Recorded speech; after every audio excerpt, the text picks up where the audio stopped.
ఎలాగైనా స్వప్నకు చెప్పేయాలి. ఏ స్వప్న, ఏంటి ఈ మధ్య మీ ఫేస్లో టెన్షన్ తప్ప వేరేం కనిపించట్లేదు? ఏమైందండి? నీతో చాలా ముఖ్యమైన విషయం మాట్లాడాలి. మొన్నే కదా చెల్లికి పెళ్లి చెయ్యాలన్నారు, మంచి ఉద్యోగం సంపాదించాలన్నారు. మరి అప్పుడే పెళ్లి విషయం ఎందుకండి? అబ్బా, మన మ్యాటర్ కాదు, వెనీలాది. మీకు మెదడు మోకాల్లోకి వచ్చేసిందండి. ప్రతి దానికి తొందరపడుతున్నారు. అయినా వెనిలా ఏజ్ ఎంత? 11 సంవత్సరాల అమ్మాయికి అప్పుడే పెళ్లి ఏంటండి? అబ్బా, మీరు జోక్ లేకండి. నేను చెప్పేది వినండి. మన వెనీలాకి వెనిలాకి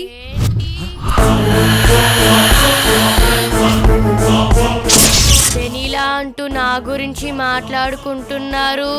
పైనేం చేస్తున్నావు? కిందకి దిగు.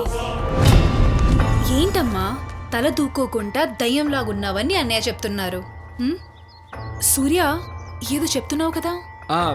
ఏంటమ్మా వెనీలా ఇలా వచ్చావు? మమ్మీ సెల్ రిపేర్ అంట. మీరు బయటికి వెళ్తున్నారని పడుకున్న నన్ను లేపి సెల్ రిపేర్ చేయించమని పంపింది. అవును, ఈ సెల్ రిపేర్ షాప్ ఎక్కడా? మీకెందుకు మేడం, ఇలాంటి పనులు చేయడానికి నేనున్నాను కదా. మీకు ఎప్పుడే అవసరం వచ్చినా నాకు చెప్పండి, నేను చేస్తాను. సెల్ రిపేర్ షాప్ ఇక్కడే ఉంది. థ్యాంక్ యూ అండి, మా గురించి మీరు ఇంతగా ఆలోచిస్తున్నారు. మన మధ్య థ్యాంక్స్ అవసరమా? నాకివ్వండి ఫోన్, నేను రిపేర్ చేయిస్తాను. మీరు వెళ్ళండి.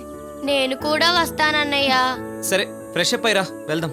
మీరు వెళ్ళండి, నాకు చిన్న పని ఉంది. Yeah, it's okay.